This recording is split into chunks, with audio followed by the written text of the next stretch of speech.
الحمد لله رب العالمين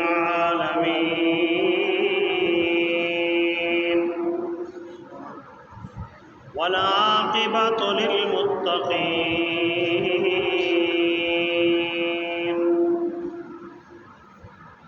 والصلاة والسلام على سيد الأنبياء وأشرف الأنبياء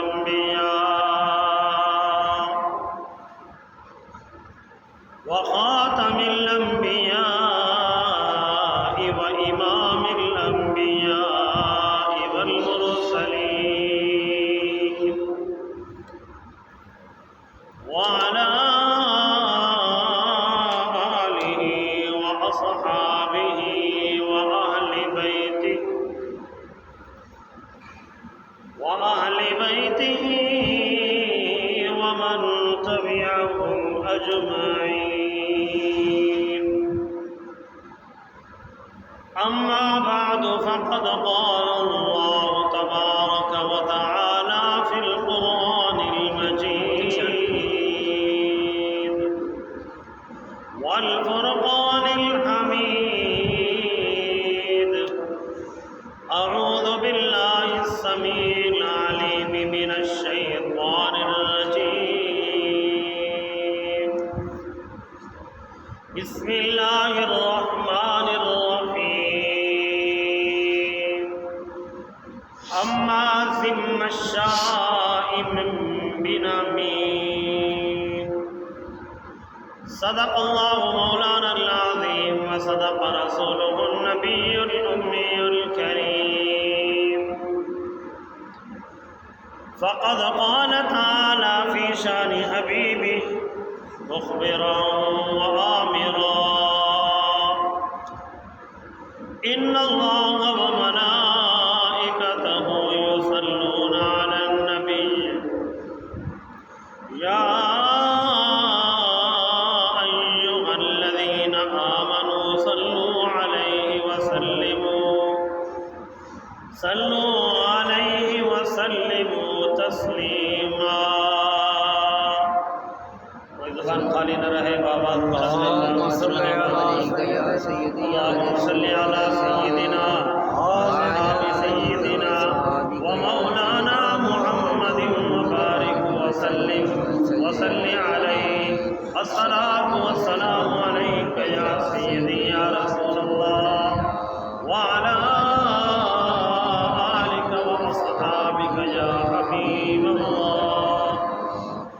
الصلاة والسلام عليك يا رحمة للعالمين وعلى آلك وصحابك. محترم بزرگوں، جمعۃ المبارک کا مبارک موقع ہے. اس بابرکت موقع کی یہ حاضری ہے. دعا کریں کہ اللہ رب العزت اس بابرکت موقع کی اس حاضری کو ہمارے لیے قبول و منظور فرمائے. اس بابرکت موقع کے وسیلے سے اللہ تعالیٰ ہمیں صغیرہ کبیرہ تمام گناہوں کی معافی فرما دے. اللہ تعالیٰ کی پاک کتاب کلام مقدس قرآن مجید فرقان حمید کی 29ویں پارے میں سے ایک آیت مبارکہ تلاوت کی ہے. دعا کریں کہ اللہ رب العزت تلاوت کلام مقدس کے بعد مجھے آپ کا سچ کہنے کی توفیق نصیب فرمائے، اور اس کے بعد خالق کائنات مجھے اور آپ کو صحیح صحیح عمل کرنے کی توفیق نصیب فرمائے. میرے محترم بزرگوں، پچھلے جمعہ بیان تھا کہ اللہ نے فرمایا ہے کہ ایمان والے پورے اسلام میں داخل ہو جاؤ. آگے نہیں، پورے کے پورے اسلام میں داخل ہو جاؤ، یعنی اسلام کے ایک ایک رکن پر عمل کرنے والے بن جاؤ. اسلام کا ایک ایک رکن اپنے جسم پر فٹ کرنے والے بن جاؤ۔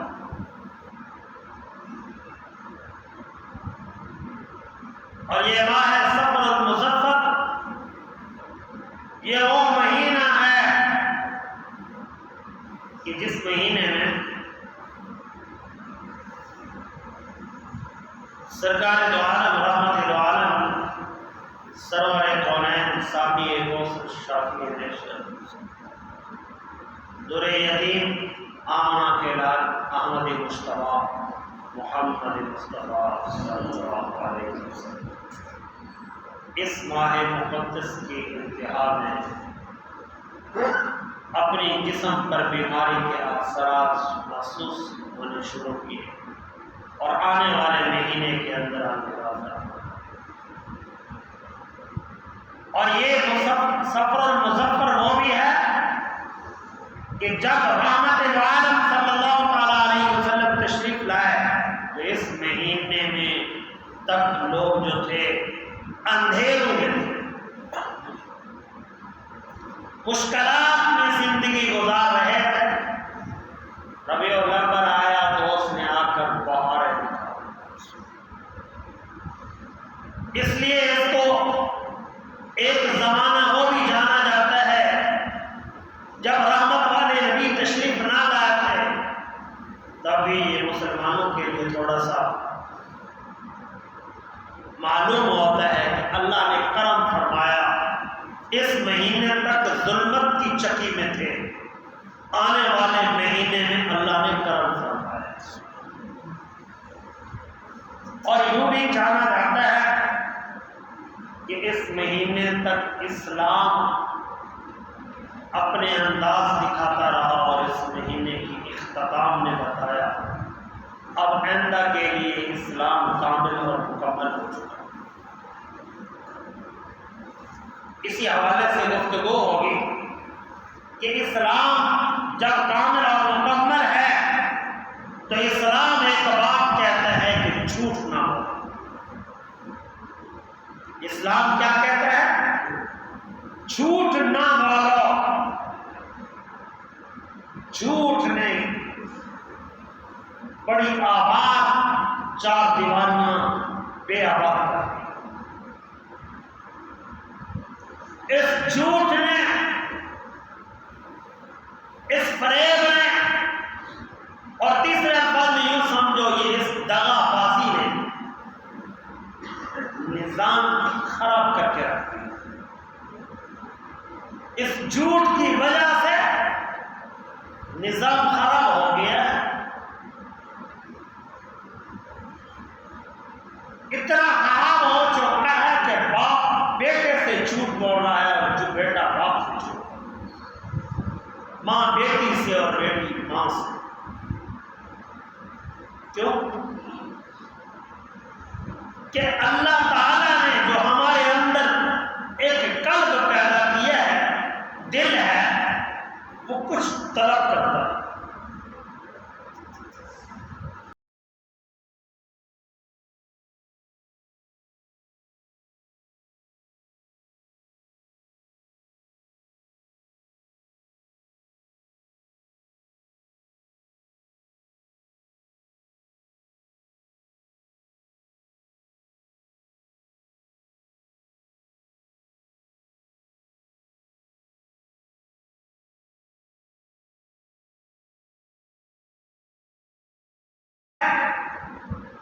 جھوٹے قصے کہانیاں سن کے ہم دل کو آباد کر رہے ہیں۔ بندہ جھوٹ بولتا ہے اس کے لیے یہ راضی ہو جائے، میرا دل کہہ رہا ہے جھوٹ بول، جھوٹ بولا، دل نے کہا جھوٹ بول، سودے میں جھوٹ، دکاندار ہے تو اس کے ترازو میں جھوٹ ہے، سنیار ہے تو اس کے ترازو میں جھوٹ ہے، لین دین کے معاملات ہے تو جھوٹ ہے۔ ہر ایک آدمی آج اس بات پر پہنچا ہوا ہے کہ جھوٹ نہ بولے تو کام نہیں چلتا، جھوٹ نہ بولے تو کام نہیں چلتا، اس لیے کہ یہ چاہتا ہے جھوٹ بول. جس رب نے تجھے پیدا کیا ہے وہ قادر ہے تیرے جھوٹ سے پہلے تیری روح نکال لے. اس کو یہ بھی قدرت، اس کے اندر اس کے پاس یہ طاقت موجود ہے کہ اس جھوٹ سے پہلے تیری روح نکال لے. جھوٹ سے پرہیز ہونا چاہیے. یہ انسان وہ بچ سکتا ہے جس کو اللہ کی کتاب کلام مقدس کے ساتھ تعلق. کل صبح کے وقت میں ایک ایسی بڑھیا عورت کو دیکھا ہے جس کی عمر 117-18 سال تھی اور اس کا جسم میرے اندازے کے مطابق ابھی تقریباً بھی ہوگا تو 25-30 کلو یا 40 مشکل ہو، 30-35 کلو. لوگ جا رہے تھے، وہ دعا کر رہی تھی، بس ہر ایک کو دعا دے دیتی تھی اور اس نے ٹائم دیا دعا دینے کے لیے صرف اور صرف آدھا گھنٹہ. 24 گھنٹوں میں سے آدھا گھنٹہ ملاقات کرتی اس نے. کئی پشتیں اپنی دیکھ چکی ہے، 4 پشتیں اس نے اپنی آباد کی ہوئی اور مجھے بتایا گیا کہ ہر تیسرے دن یہ قرآن مجید کا ختم شریف کرتی. میں اس کے پاس گیا ہوں تو اس سے میں نے پوچھا کہ میں نے کہا مانی اپنی کوئی زندگی کا راز بتاؤ. تو مجھے بڑا عجیب جملہ فرمانے لگی کہ ایک بار میرا شوہر میرے ساتھ لڑ پڑا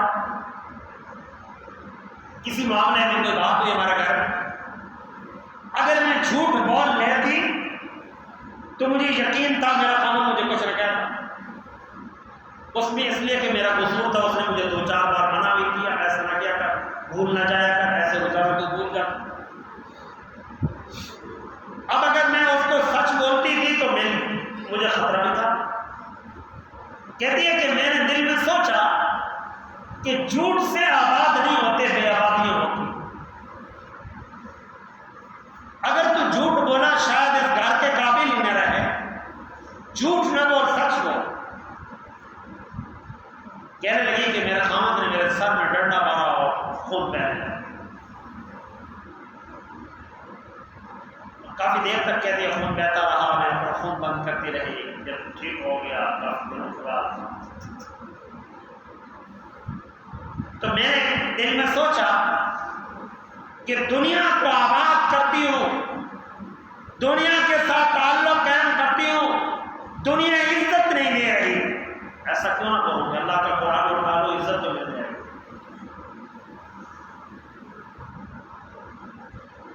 اس بوڑھی عورت کا چھوٹا سا کپ تھا، بالکل نہیں جسم، بڑھیا نظر آ رہی، کافی عمر ہو چکی تھی. آپ جا کر میں دعائیں دی اس نے. اس سے میں نے معلوم کیا اس کے بارے میں کہ اس کا کچھ زندگی کا راز بتاؤ. انہوں نے کہا کہ اس کی زندگی کا راز جو ہمیں معلوم ہے، نہ اس نے گرمی دیکھی ہے نہ سردی دیکھی ہے. جب آسان آئی ہے تو اس نے سارے کام چھوڑے اور نماز پڑھی. اور اس کے بارے میں معلوم ہے کہ اس نے زندگی میں کسی سے جھوٹ نہیں بولا، کسی سے جھوٹ نہیں بولا اور سچ بات بتائی ہے. سچ کہنے کی وجہ سے اللہ نے یہ مقام دیا ہے کہ ہر 30ویں دن قرآن مجید کا ختم شریف کرنا.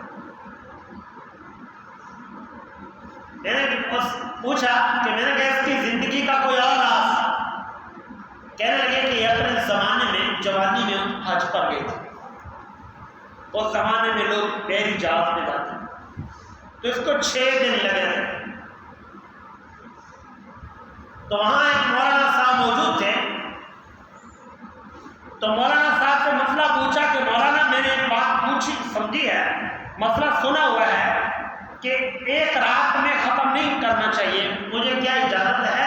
اب کوئی اور کام تو ہے نہیں، حرمین شریفین کو جا رہی ہوں، میرے لیے کچھ بتاؤ. تو مولانا صاحب نے فرمایا ایک کا منع کیا، زیادہ کا تو منع نہیں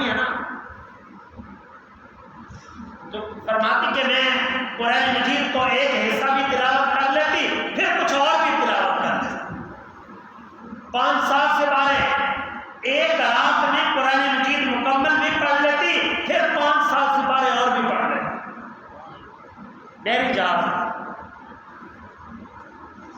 اور 6 دن کا سفر ہوتا تھا اس زمانے، 7ویں دن کا ختم۔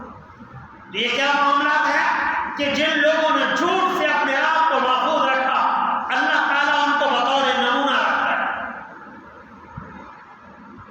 جھوٹ سے پاک ہو جائیں، جھوٹ سے باز آ جائیے۔ ہر ایک جھوٹ پر مبنا ہے، جس سے کچھ گھر میں پریشانیاں ہیں، ہر گھر میں تباہی بنی ہوئی ہے۔ اس لیے جب باپ بھی جھوٹ بولتا ہے، ماں بھی جھوٹ بولتی، پھر بچوں کے اوپر وہی اثرات ہوتے ہیں، پھر وہی حالات۔ جھوٹ سے پیچھے ہو جائے، اللہ کو پسند نہیں ہے جھوٹا انسان۔ رحمان بابا رحمت اللہ علیہ ایک بہت بڑی ہستی گزری ہے، جن کے نام سے آپ کو معلوم ہوگا رحمان بابا ایکسپریس، جس کا چند دن پہلے حادثہ بھی ہوا تھا۔ تو رحمان بابا ایکسپریس آتی ہے ریل میں، تو یہ رحمان بابا وہ ہے کہ جس نے ایک دن بڑا جملہ فرمایا، بڑے بیٹھے تھے نیچے منہ کر کے، تو ایک بے تکلف مرید آیا، بے تکلفی سے عرض کیا، حضور آپ کیا وجہ ہے، کیوں پریشان بیٹھے ہو؟ فرمانے لگے آج مجھے جھوٹوں پہ بڑا رحم آ رہا۔ کیا فرمانے لگے؟ آج مجھے جھوٹوں پہ بڑا رحم آ رہا ہے۔ تو مرید بڑا بے تکلف تھا، اس نے عرض کیا حضور آج آپ کو جھوٹوں پہ بڑا رحم آ رہا ہے، وجہ کیا ہے؟ فرمانے لگے اس لیے مجھے رحم آ رہا ہے، ایک دن آئے گا یہ سچ بولیں گے، لوگ کہیں گے تم جھوٹ، مجھے جھوٹوں پہ رحم آ رہا ہے، ایک دن آئے گا یہ بیچارے سچ بولیں گے، لوگ کہیں گے تم جھوٹ بول رہے ہیں، اس لیے مجھے ان پہ رحم آ رہا ہے جھوٹوں پہ، کہ جھوٹے بندے کی ہے کوئی حیثیت نہیں۔ اور جھوٹا بندہ یہ سوچتا ہے کہ میں اپنے آپ کو کچھ نہیں۔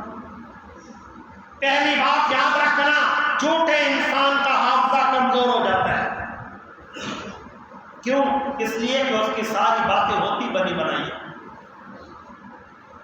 اس کا نہ سر ہوتا ہے نہ پاؤں ہوتے ہیں، اس کا نہ تعلق ہوتا ہے کسی حقیقت کے ساتھ۔ اس لیے جھوٹ سے پرہیز ہو جائے، جھوٹوں کی محفل سے پرہیز ہو جائے، جھوٹے تعلق سے پرہیز ہو جائے، جھوٹے رشتہ دار سے بھی دور رہے۔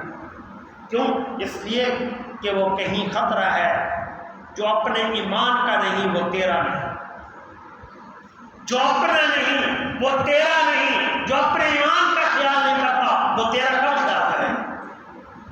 جس کو یہ نہیں پتا کہ میری جھوٹ کی سزا اللہ مجھے دنیا میں بھی دے گا، قبر میں بھی دے گا، حشر کے اندر بھی دے گا، شرمندگی ہوگی، اس بات پر اس کو پریشانی نہیں ہے، تو ایسا جھوٹا انسان اپنے معاملات میں پریشانی ہو رہا تو تمہیں اس کے ساتھ وفاداری نہیں نبھانی چاہیے۔ اس سے نہ سوچو کہ یہ وفاداری کرے۔ حضرت خواجہ دوست محمد یہ کندھاری رحمت اللہ علیہ بہت بڑے ولی اللہ گزرے ہیں، ان کا کندھار افغانستان سے تعلق تھا۔ رات کو خواب میں زیارت ہوئی رسول مکرم صلی اللہ تعالی علیہ وسلم، حضور نے ارشاد فرمایا دوست محمد تمہاری ضرورت ہے ہندوستان میں۔ یہ خیبر پختونخوا کا علاقہ ہے، ڈیرہ اسماعیل خان جہاں ختم ہوتا ہے اور بلوچستان ذوب کا علاقہ شروع ہوتا ہے، وہاں پر ایک پہاڑی ہے، پہاڑی کے دامن میں یہ گاؤں ہے۔ حضور نے ارشاد فرمایا دوست محمد وہاں جاؤ، وہاں کے لوگ جو ہے جھوٹ نہیں بولتے۔ ولی اللہ کو ٹھکانہ ملا، وہاں جاؤ جہاں کے لوگ جھوٹ نہیں بولتے۔ وہاں گیا تو میٹھا پانی ایک چشمے کا بہتا تھا جو آج بھی بہتا ہے۔ یہ 400 سال پہلے بھی بہتا تھا اور 400 سال کے بعد آج بھی اسی طرح بہتا ہے، اور اس کے کنارے پہ کھجوروں کا جھرمٹ ہے۔ حضور علیہ السلام نے یہ کھجوروں کا جھرمٹ بھی دکھایا، اور حضور نے ارشاد فرمایا دوست محمد وہاں جاؤ گے کھجوروں کا جھرمٹ بھی ہے، وہاں پانی بھی ہے، وہاں لوگ بیٹھے ہوں گے، ان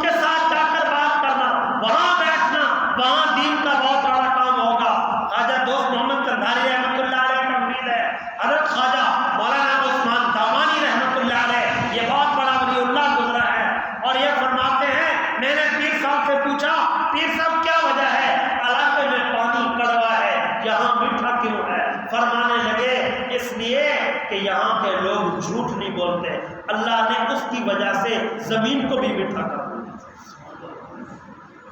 جہاں لوگ جھوٹ بولتے ہیں وہاں زمین کا پانی بھی کڑوا ہوتا ہے۔ یہ جھوٹوں کی وجہ سے سزائیں ہیں۔ فرمانے لگے یہ جو کھجوریں ہیں ان کی کھجور میں مٹھاس اس لیے ہے کہ یہاں کے لوگ جھوٹ نہیں بولتے۔ میں ایک بار گیا تو میں نے پوچھا وہاں کے جو پیر صاحب ہیں ان سے، میں نے کہا پیر صاحب کوئی بات بتاؤ۔ فرمانے لگے اب لوگ جھوٹ بولتے ہیں، جب سے بولنے لگے ہیں کھجوروں پر پھل کم ہونے لگے۔ کیا فرمانے لگے؟ کھجوروں پر پھل کم لگنے لگے ہے اس لیے کہ لوگ جھوٹ بولنے لگے۔ میں نے کیا حضور یہ کیا؟ یہ تو یہاں پر آپ کے چند آپ کے گھر آباد ہے اور کوئی نہیں ہے، باہر کا تو کوئی نہیں ہے۔ تو فرمانے لگے یہاں جو مریدین آتے ہیں وہ بھی جھوٹ بولتے ہیں، یہاں جو قدی رشید ہے وہ بھی جھوٹ بولتے ہیں۔ وہ جھوٹ بولتے ہیں، لوگوں کو اپنی کرامتیں بتاتے ہیں، اور مرید جو ہے وہ جھوٹ بولتے ہیں، پیر کو کہتے ہیں میں نے یہ کچھ کیا، یہ بھی کیا وہ بھی کیا، جو کسی نے نہیں کیا میں نے وہ بھی کیا، حالانکہ کیا کچھ بھی نہیں۔ خواجہ دوست محمد قندھاری رحمۃ اللہ علیہ یہ اتنا بڑا ولی اللہ ہے، اتنا بڑا بزرگ ہے، اور کمال کیا ہے مرید آتا ہے 2-2 سال 3-3 سال تک آ کر بیٹھتا ہے، بیعت نہیں کرتا۔ 2-2 سال 3-3 سال آ کر لوگ بیٹھتے ہیں، صبح شام ہے جوتے اٹھا رہے ہیں، یہ پیر بیعت نہیں کرتا۔ آج جس کے پاس جو کپڑے پہلے بچھے ہوئے آج وہ پکڑا، یہ 2-2 3-3 سال تک بیعت نہیں کرتا۔ عام پیر نہیں، میں عام بندوں کے نہیں بتاتا، یہ وہ انسان ہے جن کو نام خواجہ غلام حسن سباق رحمۃ اللہ علیہ، یہ وہ انسان بھی بیٹھا ہے، 3 سال تک بیعت نہیں کی۔ پوچھا گیا حضور کیوں نہیں بیعت کرتے؟ فرمایا پہلے بیعت کے قابل تو ہو جاؤ پھر بیعت کریں، پہلے بیعت کے قابل تو ہو جاؤ پھر بیعت کریں، بیعت کے قابل نہیں بیعت پہلے کیسے ہو جائے؟ اور جہاں 3 سال کی محنت ہوتی ہے پھر پیر صاحب جب بیعت کرتا ہے تو اس کا مقام بھی بڑا ہوتا ہے۔ ایسے نہیں تھا کہ پیر سیام سید بادشاہ کے دروازے پہ بیٹھا ہے، پیر پٹھان سید السادات ہے خواجہ سلمان توسمی رحمۃ اللہ علیہ کے پاس، پیر صاحب نے بیعت نہیں کیا۔ یہ پیر سیام کوئی عام آدمی نہیں ہے، عام پیر نہیں ہے تسبیح کھینچنے والا، یہ وقت کا خالی ایسا نہیں جس طرح یہ قطب اور ابدال ہے، یہ وقت کا بہت بڑا عالم بھی ہے۔ یہ پیر سیام کوئی عام آدمی نہیں ہے، مسجد نبوی کا امام ہے، حضور کے مصلی کا امام ہے۔ کتنے دن کا؟ 12 سال کہنا آسان ہے، 12 سال تک لوگ مسجد میں مولوی کو نہیں ٹھہرنے دیتے، اتنے دیر میں بھگا دیتے ہیں، کہتے ہیں مولوی پرانا ہو گیا۔ تو کیا ہے یہ 12 سال تک حضور کے مصلی پہ امام ہے، اور 12 سال کے بعد حضور نے ارشاد فرمایا جاؤ سلمان کے پاس۔ جب خواجہ سلمان کے پاس آئے تو خواجہ سلمان نے شرائط بھی ایسے لگا دی کہ بیعت کرنا آسان نہیں، اور کیا خواجہ سلمان سے پوچھا گیا پیر کی وجہ کیا ہے؟ فرمایا کہ سب سے پہلے دیکھو مرید سچ بولنے لگا ہے کہ نہیں، وہ تمہارے پاس آ کر بیٹھ کر اس پر سچ کے اثرات ہیں تو ٹھیک ہے، اگر سچ کے اثرات نہیں تو بیعت کے قابل نہیں چلا، بیعت کے قابل نہیں چلا جائے، ادھر کیا کرنے آ گیا؟ ایسے تو نہیں فرما رہے تھے خواجہ ابوالحسن خرقانی رحمۃ اللہ علیہ بادشاہ وقت سلطان محمود غزنوی کو، فرمانے لگے بادشاہ جھوٹ بولتا ہے، آیا امتحان لینے، کہتا ہے میں بیعت ہونے آیا۔ جھوٹ بولتا ہے، آیا امتحان لینے ہے، اور کیا کرتا ہے؟ کہتا ہے کہ میں ادھر بیعت ہونے آیا۔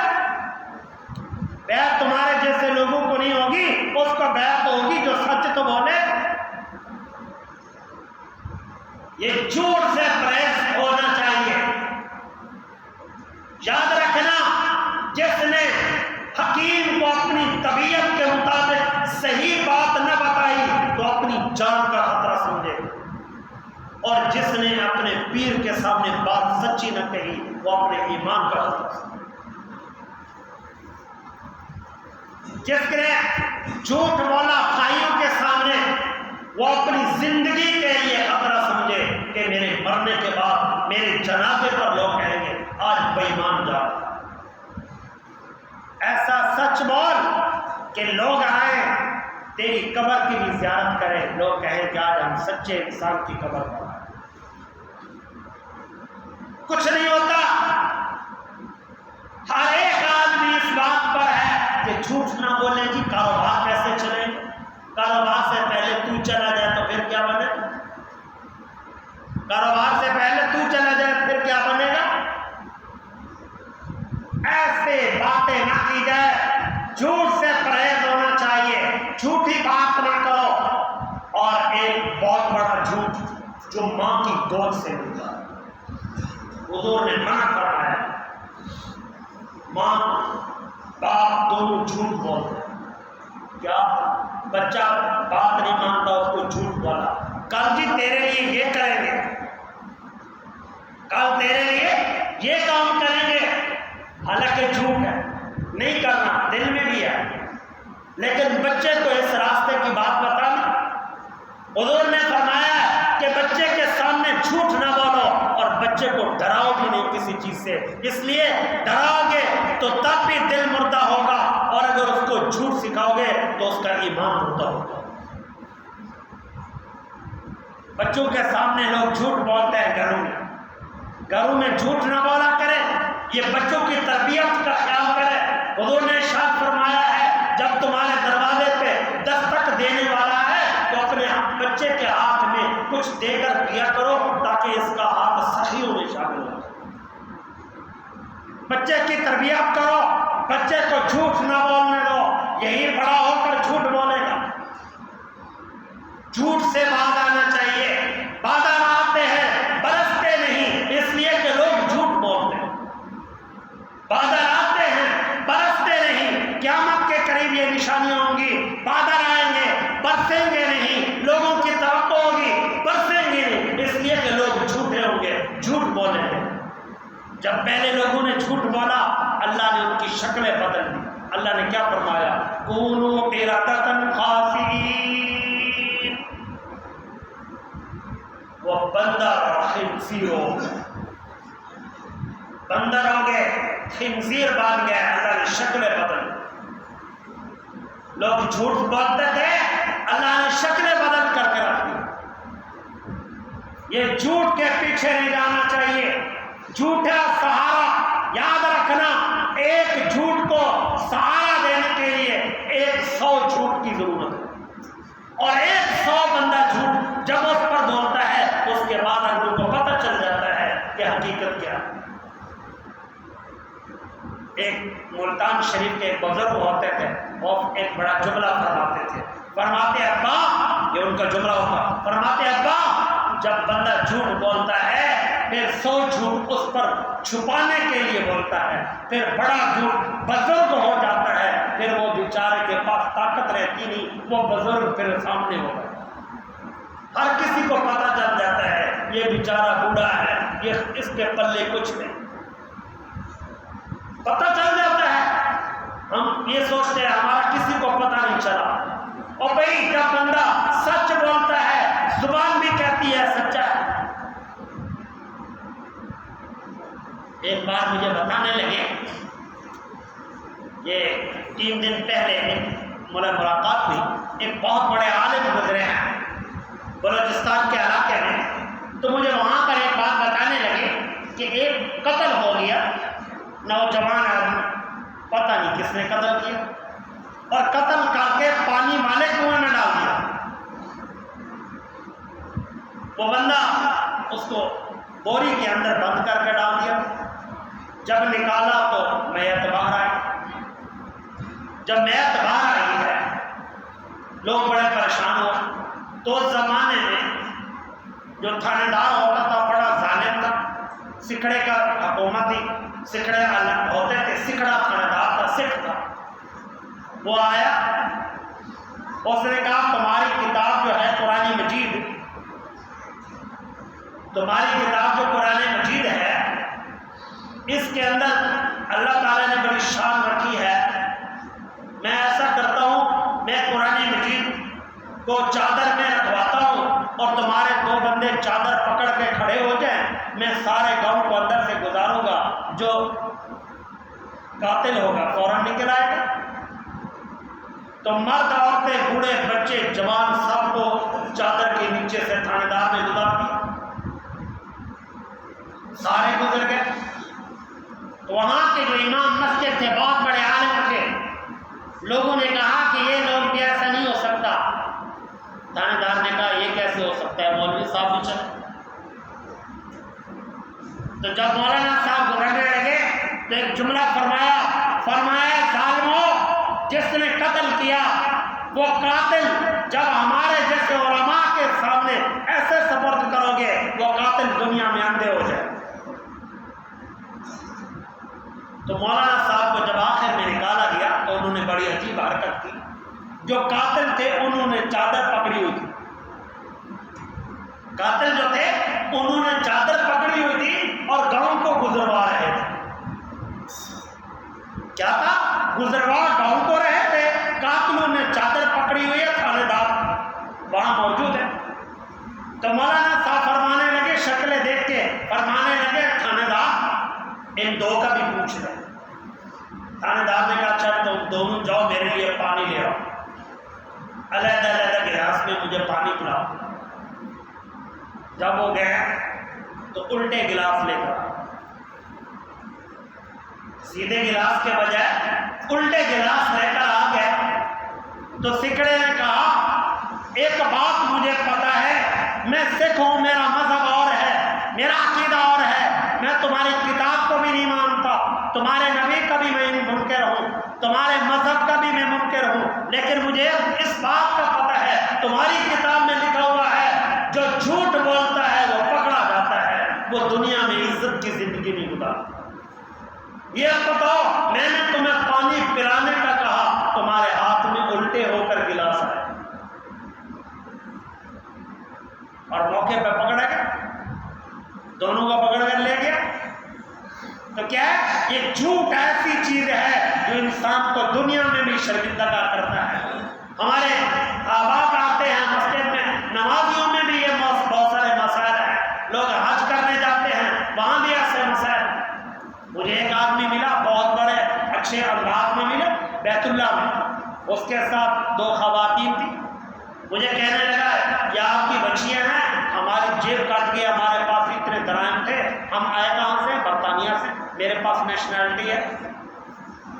میں نے کہا جس ملک کی نیشنلٹی ہے یہاں دفاتر ہیں، وہاں پر جا کر کہو تمہارے پیسوں کا بندوبست کریں گے، گورنمنٹ کی قانون ہے، تمہارے پاس ایسا مسئلہ بن گیا ہے تو وہاں کی گورنمنٹ کرے گی، یہ کون سا پاکستان ہے جہاں کوئی نہیں پوچھے گا۔ میں نے کہا ایسا کیوں کرتے ہو؟ میں نے کہا ظالم بیت اللہ میں بھی جھوٹ سے باز نہیں آیا، لوگ کاروبار کیا ہوا ہے جھوٹ بول کے کیا جھوٹ بول کے اپنے ایمان کو بیچ رہے ہیں۔ خدا جھوٹے انسان کے ساتھ تعلق چھوڑ دو، جھوٹی محفل کو چھوڑ دو، جھوٹے افراد کے ساتھ بیٹھنا اٹھنا چھوڑو، جھوٹ کے پلے کچھ نہیں ہوتا، جھوٹ کا آخر میں نتیجہ یہی ہوتا ہے دنیا میں بھی شرمندگی، آخرت میں بھی شرمندگی، میدان محشر میں بھی شرمندگی ہوگی، قیامت والے دن شرمندگی، قبر میں بھی شرمندگی ہوگی۔ اور اللہ کو بھی جھوٹا انسان پسند ہے، اولیاء کو پسند نہیں ہے، علماء کو پسند نہیں ہے، اللہ کے پیغمبروں کو پسند نہیں ہے۔ آمنہ کے لال صلی اللہ تعالیٰ علیہ وسلم کی مبارک ہستی کو بھی پسند ہے۔ جھوٹ سے باز آ جائے اور ہر روز اب جھوٹ چلیں گے۔ خدا میں آپ سے معافی، میرے اوپر ناراض ہونا ہونا، میں کوئی سیاسی ذہن کا آدمی نہیں ہوں، لیکن سیاست بہت اچھی چیز ہے، عبادت ہے۔ سیاست میرے نبی علیہ السلام نے کی ہے۔ ایک امام شاہ ولی اللہ رحمۃ اللہ علیہ نے کتاب لکھی ہے، اس کا نام ہے الفوز الکبیر، پہلے عربی میں تھی اب اردو میں چھپ چکی ہے۔ اس کتاب میں لکھا ہے سیاست مدنی صلی اللہ علیہ وسلم۔ سیاست بڑی عام چیز ہے۔ حضور علیہ السلام بدر کے لیے نکلنے لگے، مدینہ طیبہ سے بدر کے جانے کے بجائے مخالف گئے، بدر کو نہیں گئے، مخالف گئے، 2.5-3 میل کے فاصلے تک مخالف گئے۔ جاسوسوں نے دیکھا، دیکھنے والوں نے خبر دی یہ ادھر جا رہے ہیں اور مکہ کے مشرکوں تم جلدی آؤ ان پر حملہ کرو۔ حضور علیہ السلام نے پھر اپنے لشکر کو مدینہ طیبہ سے دور کر کے بدر کے مقام پر پہنچا۔ سیاست ایک عبادت ہے، سیاست بہت اچھی چیز ہے، لیکن چند دنوں میں اب یہ آئیں گے، اب بڑے بڑے لوگ آئیں گے جو سارے لوگ مر گئے ہیں پچھلے سال، پرلے سال، اس سے اگلے سال، اس سے اگلے سال، سب کی فاتحہ خوانی بھی ہوگی۔ خدا را یہ اپنی امانت اس کے سپرد کرنا جس میں ایمان کی رتی آپ کو نظر آئے۔ میں یہی کہتا کس کو دینا؟ اس کے ساتھ بیٹھنا جس میں ایمان کی رتی ہو، جس میں ایمان کی رتی نہ ہو دفع کرنا بھگا دے۔ کیوں؟ اس لیے کہ جھوٹا انسان، اس کی محفل، اس کے ساتھ تعلق، اس کے ساتھ اٹھنا بیٹھنا یہ زندگی بھی تباہ کر دیتا ہے، یہ آخرت بھی تباہ کر دیتا ہے، یہ قبر بھی حشر بھی تباہ کر دیتا ہے۔ مجھے نہیں پتا کوئی کسی جماعت کا ہوتا ہے، جماعت کا ہونا الگ بات ہے، لیکن انسان کے فرد کا اپنی ذاتی طور پر کچھ لوگ اچھے ہوتے ہیں، کوئی برے ہوتے ہیں، برے ہوتے ہیں، اچھے لوگ بھی ہوتے ہیں۔ بڑے بڑے نیکوں کے گھر میں برے پیدا ہوئے اور بروں کے گھر میں اللہ نے نیک پیدا کیے۔ فرعون کا مال ہے جہاں خدائیت کا دعویٰ دار ہے، خدائیت کے دعوے ہو رہے ہیں، اسی فرعون کے مال میں، اسی خدائیت کے دعوے داری والے مال میں اللہ کا نبی موسیٰ علیہ السلام پرورش پا رہا ہے۔ اور اگر سیدنا حضرت امیر معاویہ رضی اللہ تعالیٰ عنہ جلیل القدر صحابی ہے، اللہ کا قرآن لکھ رہا ہے، جبرائیل امین آ رہے ہیں، اللہ کا نبی قرآن لکھوا رہا ہے، حضرت امیر معاویہ اللہ کا قرآن لکھنے والے، اور گھر میں یزید پیدا ہو رہا ہے، گھر میں یزید پیدا ہو رہا ہے۔ یہ اللہ کی ذات کے فیصلے ہیں، اس پر کچھ نہیں ہو سکتا۔ حضرت لوط علیہ السلام اللہ کا نبی ہے، اللہ کا پیغمبر ہے، برگزیدہ پیغمبر ہے، اللہ نے جا بجا قرآن مجید میں ان کا نام لیا ہے اور بڑے اچھے انداز میں نام لیا۔ اور اٹھا کر دیکھیں 19ویں سپارے میں اللہ تعالیٰ نے بڑے اچھے انداز سے القاب کیے ہیں لوط علیہ السلام کو، لیکن سیدنا لوط علیہ السلام کے حالات دیکھیے، وہاں پر بیوی نے کیا کیا۔ حضرت نوح علیہ السلام کو اللہ تعالیٰ نے آدم ثانی فرمایا ہے، اور نبی علیہ السلام نے فرمایا جب انسانیت کی ختم ہو گئی تو پھر اللہ نے دوبارہ انسانیت کو پیدا فرمایا، انسانیت کی بقا ہوئی ہے، وہ ہوئی ہے سیدنا حضرت نوح علیہ السلام سے۔ لیکن ان کے بیٹا کیا ہو گیا؟